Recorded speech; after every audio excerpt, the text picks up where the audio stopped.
Tennessee football rooting interest this weekend. You rattle them off, and I'm going to tell you if there's a real opportunity. That's crazy.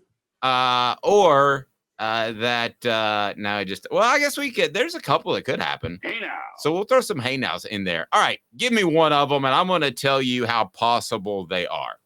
Do you want me to go from least important to most or most important? You do it how you want to do it. All right, I'm going to start with most important because I don't know how far down we want to go. So the most important game that Tennessee fans should be watching this weekend is Missouri at Georgia.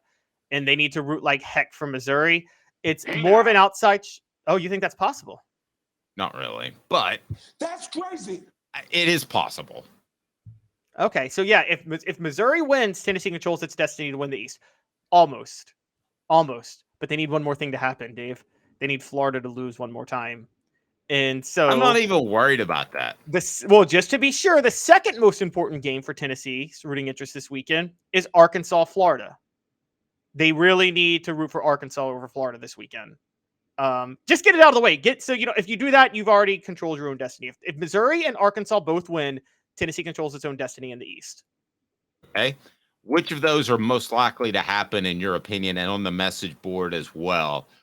Who do you feel best about in that regard? Rank those 3 games, 1, 2, 3, bam. No, that was just 2. It was just 2. Rank those 2 games, 1, 2, bam.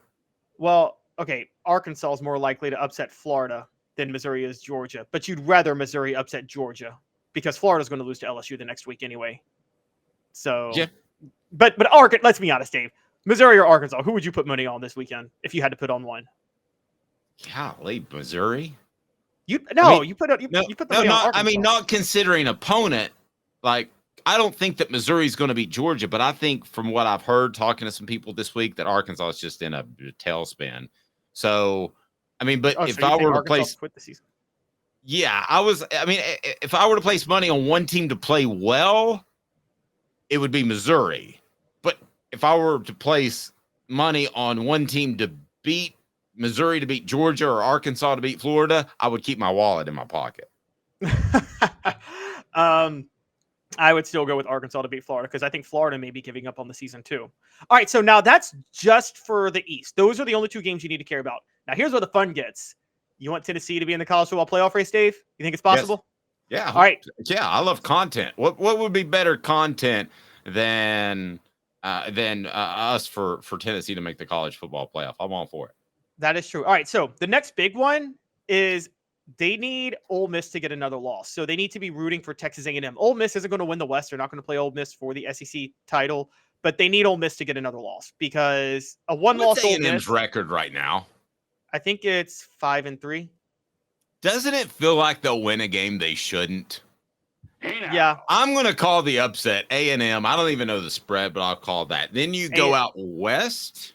Yes. Okay, so now you need some Pac-12 teams to start losing. USC has 2 losses. USC over Washington, so Washington can get a loss. USC's playing at home.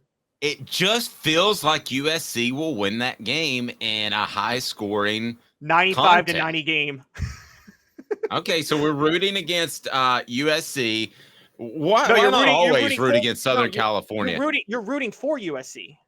Or rooting for USC. Would you rather, knowing that Washington might get in anyway, would you rather just USC be knocked out, period, with having 2 losses, or would you rather them knock Washington down a peg? It is possible if USC beat Washington that USC and Washington are both ahead of Tennessee at that point. I have a lot of trouble rooting for USC because my son didn't get into that school. And the other thing that really turned me off is they still have OJ's Heisman up. Because, I mean, other than murdering 2 people, he is a fantastic individual. Why do you still have that in your trophy room? I thought that was super weird. And Reggie Bush had to give up his Heisman. Yeah. Did he murder his ex-wife and a waiter? I don't think so. I mean, that hasn't come out if it happened. Right, exactly. So, All right. So, you got to be Colorado over Oregon State. Oregon State's ahead of Tennessee in the college football playoff by 1 spot. Got to be Coach Prime fan this weekend. Game is in Boulder. I'm going to raise my hand. I'm big nerd boy because it's on the YouTube. I'm watching Deion Sanders press conferences like twice a week. because I find the story so interesting. I can't believe that I'm watching press conferences about a team I don't cover because press conferences aren't really exciting anyway.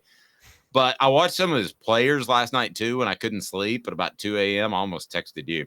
And they seem a little ragged, a little tired, like emotionally spent. So I don't know that that's going to happen, but I see why Tennessee fans should root for it. Clemson over Notre Dame. This one I'm not even worried about because I think Notre Dame's going to end up tripping up along the ways anyway.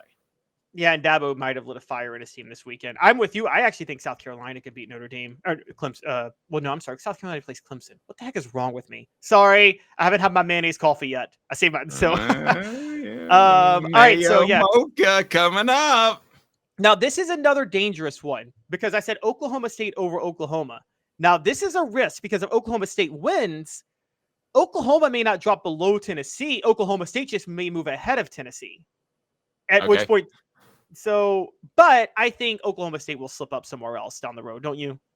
Yeah, I do. I think most of these teams will, as a matter of fact. Yeah. And by the way, on the message board, let's make it a generality thing too. Who do you just love to see lose? And I'll be honest with you, mine's Notre Dame because they're so pretentious. And I love to see Duke lose in basketball because they're so pretentious. And the fans that root for Duke, you couldn't have got in there. You couldn't have graduated from there. Why do you root for Duke? A lot of people, it's because they look like me and they had a lot of white dudes. That's why they rooted for Duke, people of my generation. And I'm like, this school is so absolutely uppity. They wouldn't allow you to walk on campus. So I love seeing Notre Dame lose and I love seeing Duke lose. So where are we now? I root against people more than I root against programs. Like, for instance, I don't root against Penn State anymore, but before the child sex scandal came out, I hated Joe Paterno. I hated him forever. I thought he was a fraud and a liar and just walked around like I and you probably do a good Joe Pa impression too, because you're great with impressions. But like, I thought he, you know, I don't even know how he talks in retrospect. He sat with his hands on his butt and watched everybody else do everything and pretended like he was some above the fray winner. I'm sorry, he was my least favorite figure in college football history before the scandal broke. Didn't Tennessee played Penn State there in Outback Bowl, right?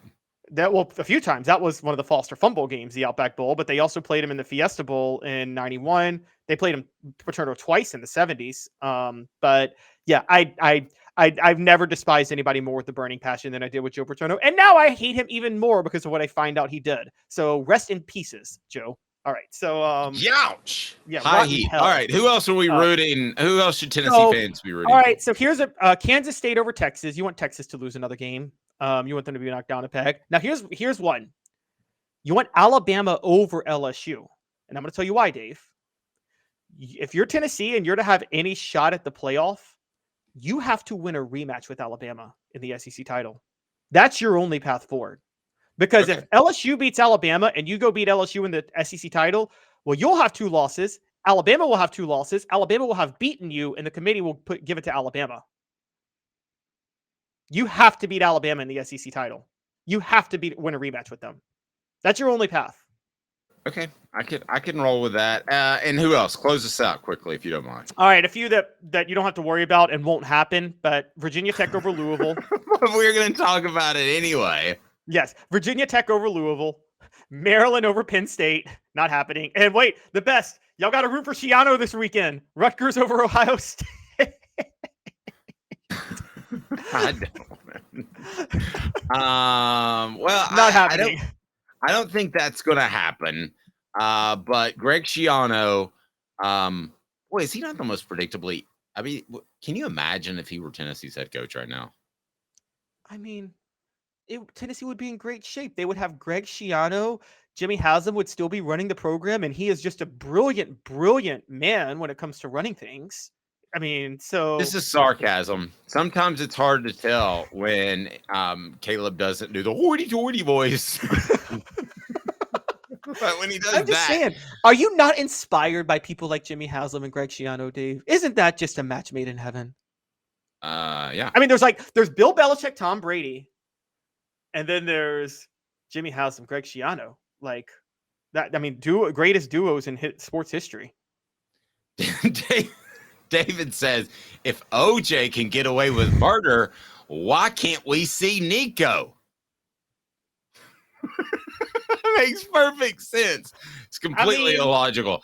As far as players, teams you just love rooting against, aside from just helping Tennessee, I enjoy watching Clemson lose, Ohio State as well. So there you go. I mean, I get your point with Notre Dame. That's how Miami felt. That's how Jimmy Johnson felt in '85, which was why they ran up the score and did the fake punt. And if you remember, there's all the headlines the next day were like, Miami was classless in what they did to Notre Dame, as if Notre Dame hadn't been running up the score on everybody for 50 years before then.